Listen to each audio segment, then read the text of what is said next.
What number's missing here? 27. No, try again. 28. How do you know that? Because I can read the number before. Very good. What numbers are missing here? 68 and 78. How did you know that? Because I looked at the number before again. Did you find the number 49? Well done. What's 10 more? And what's 10 less?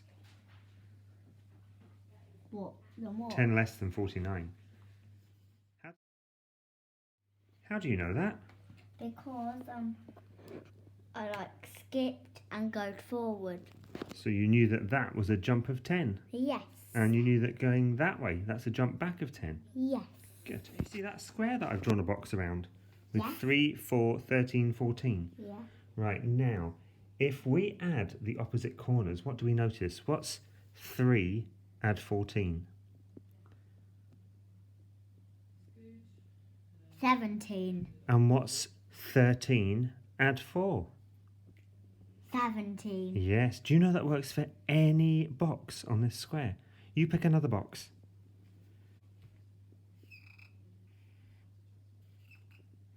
And let's do the same thing with the opposite corners. What's 16 add 5? 21. And what's 15 add 6? 21. It works.